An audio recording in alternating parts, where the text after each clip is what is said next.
Hi guys, I'm Stephanie from the Well-Doing Mama, the mom of 8 kids ages 19 to 3. We're a homeschooling family, and today I'm going to share with you a little bit of a flip through from the Good and the Beautiful Language Arts Level 1. So my 6-year-old is working through this book, and I just thought it'd be nice to kind of look through this. He is the 7th child I've taught to read, so I've done this a few times. This is, let me see, 1, 2, 3... I think this is the 4th curriculum I've used. This is the second. I've used 2 editions of Level 1, Good and Beautiful. Much prefer the updated version. But I've also, like I said, I've done a few other curriculums, and I can kind of tell you why I like this one better. I'll just tell you that first because I'm here.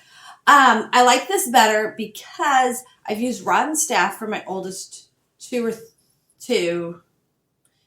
I did Memorial Press with my 3rd one for a little while. And then we've done first language lessons. We did some of that. That doesn't really teach you to read, but we did that. Then we also used Christian Light Education. I do like Christian Light Education. Out of all of those, that would probably be the one I would go to. It just has a lot of work. And that child loved doing the work and loves just sitting there doing work page after work page. But it's a lot of work. And I just felt at the end of the year, we've used that for several subjects. We've done English with a couple of kids with it. We'd done learning to read with it. We had done Bible. We did it maybe 2 years we used it. And it's very, very thorough. I do like their Bible program. If you want a good, thorough Bible program for kids, I just don't want every year to be really heavy with every subject. So some years I feel like we can do a heavier Bible subject, and some years maybe I just want to do group time for Bible. And some years we can do heavier, maybe a geography heavy. In some years we just use what's in our Good and the Beautiful for geography. So I just don't want every subject to be heavy and lots of work every single year.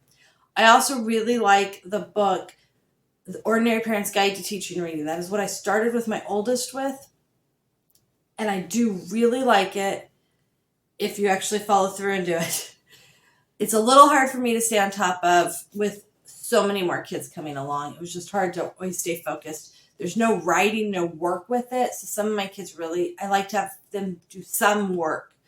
And so that was, although I think combining that with Explode the Code would be an excellent option for the very beginning reading. And I may do that a little bit with our current 3-year-old when she gets to be about 4.5, before we jump into the Good and the Beautiful K. We may do this. We will keep, as far as I know right now, we will keep doing the Good and the Beautiful. One reason I switched around a lot with so many kids is I did get kind of bored with the curriculum myself. And so it was kind of like, oh yeah, I did this page 2 years ago. Let's do it again. But the kids hadn't done it. So something new and exciting made it more fun for that child and I to be working together. So this comes with a couple of pieces. It comes with the booster card book, which there's a lot more teaching in here than I even thought at first. So it'll talk about how to teach the sound. So here's EA. Write EA on the whiteboard. Read to the child. E and A together make the long E sound. E as in C. Have the child tap the letters EA on the whiteboard and say E, E, E. Ask the child, what sound does EA make? E as in C. Have the child practice reading the words if they can read without hesitation.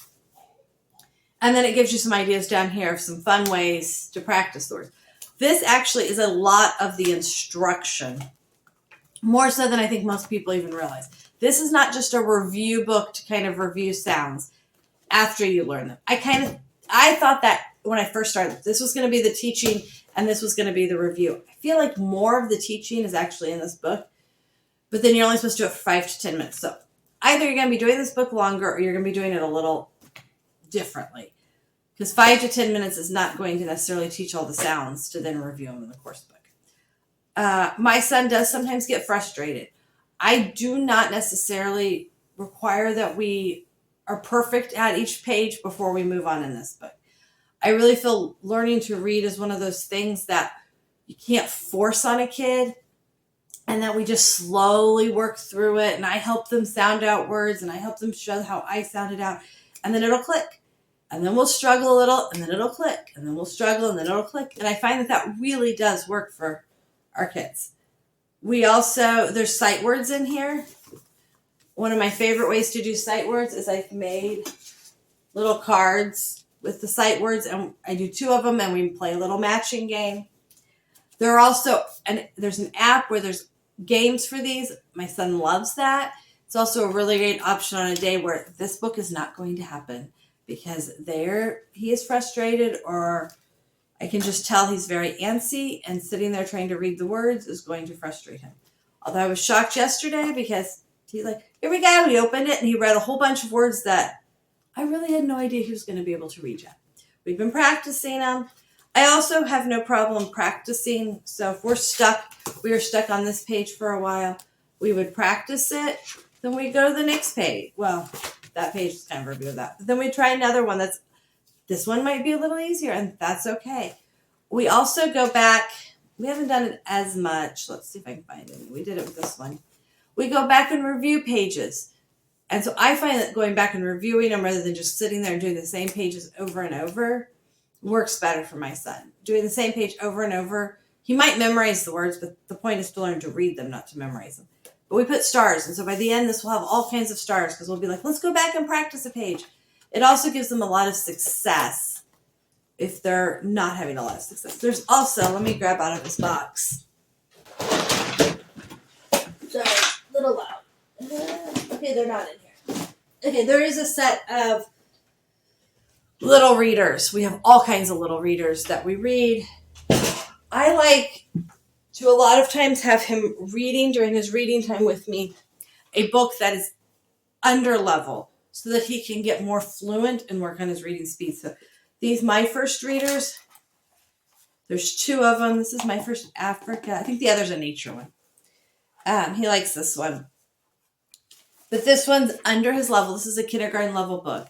But I like him to read to me slightly under his level most of the time, because in the language arts, he's going to be reading at his level.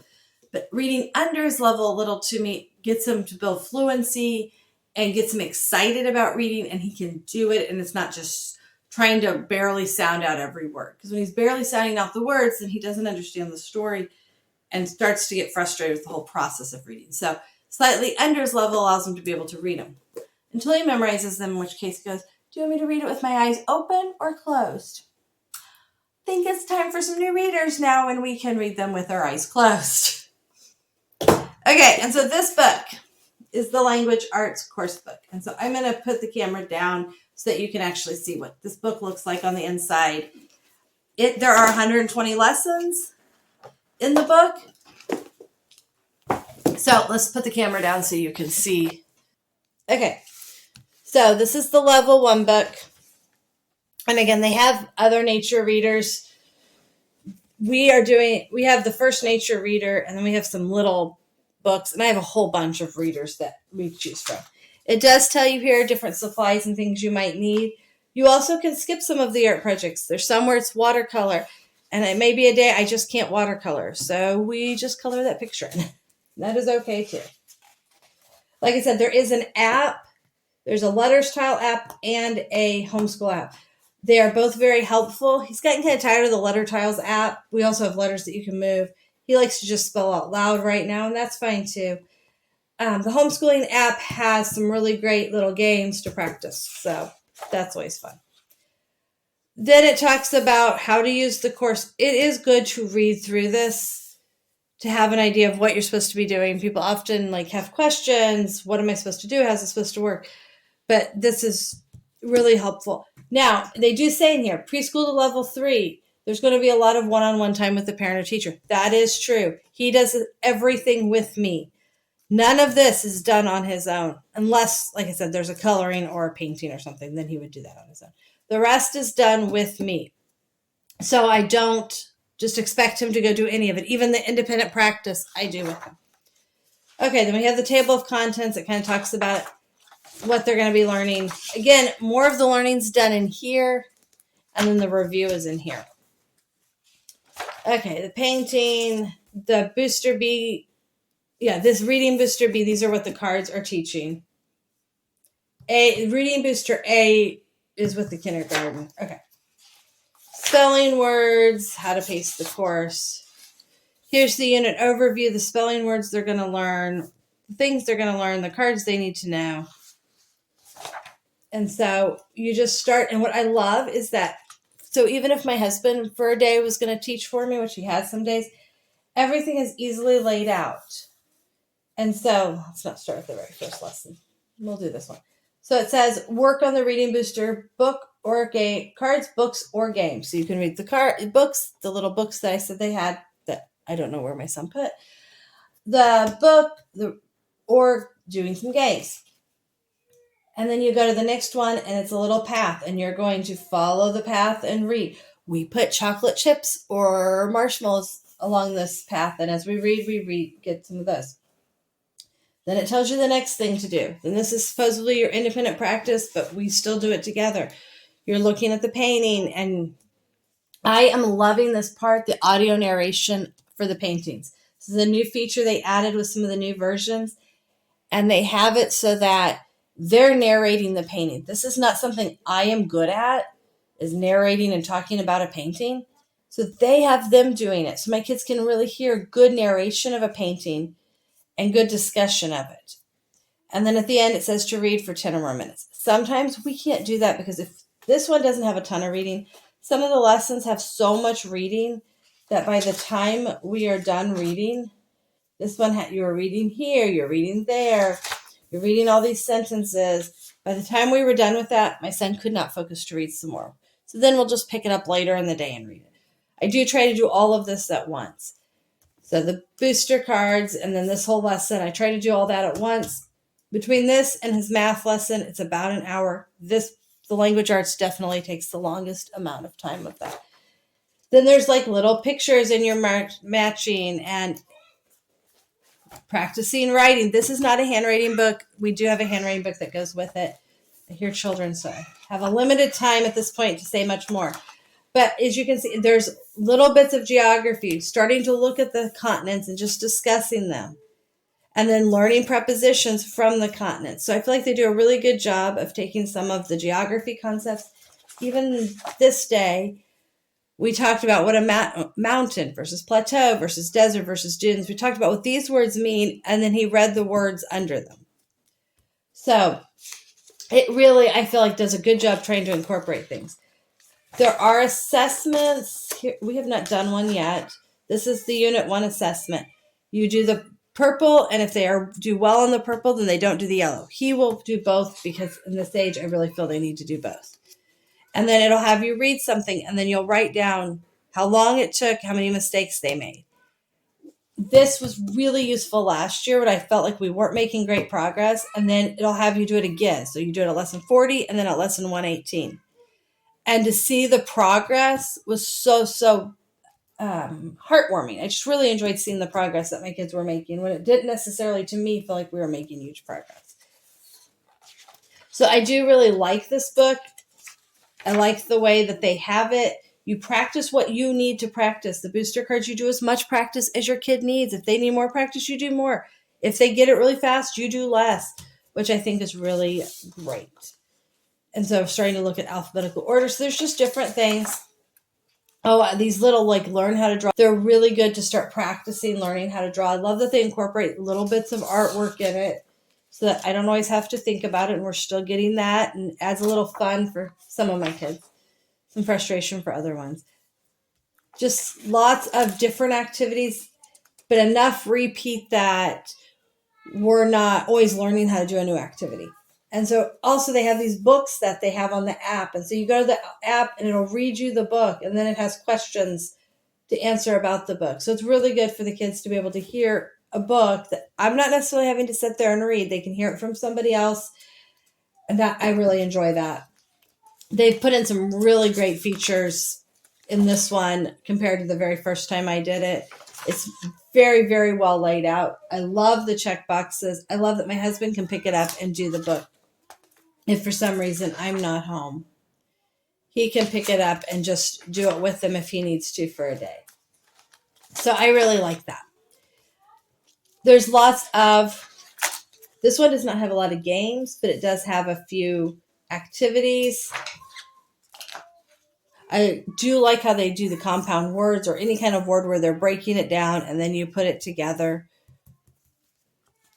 So and then there's the second assessment. There's probably a third at the back of the book, I assume. But it just takes you step by step. If you never taught a kid to read before, it tells you, literally says, say this, read to the child, read to the child. So it tells you exactly the words to say. Makes it very doable for anybody. I will say, be cautious getting on any Facebook groups for this curriculum. Some of them are really great and people will offer great advice. Some of them will tell you that their 3-year-old started reading 2 years ago and has been reads fluently at a high school level. I had a kid that read really early and that was great. By 3rd or 4th grade, they were pretty much caught up with everybody else. Don't worry about what other people say about how fast their kids are reading. Just work at the pace of your child. They will learn to read. If there's some major issues, you're suspecting problems, totally get some help, ask some friends, have a friend who has a lot of kids or who's taught kids to read with them, see what they think. Get the help if they need help, but also don't have expectations that your kid's going to pick up a book and start reading when they're 4 or 3. They might, but it's rare, and don't worry about it. Just work at your kid's pace and work through things. So, hope that is helpful. Let me know if there's any other curriculum you kind of want to see what we do or how we do it. And hope you have a great day. Tell me your favorite curriculum to teach somebody to read. It's always fun to see all the different curriculums. I love new curriculums. Kind of a curriculum junkie. I just love to see them all. So have a great day. Bye. Thanks for joining us today. Please leave a comment if you have something else you'd like me to talk about or you have any questions. Please hit the like button and subscribe to see more videos about what we do.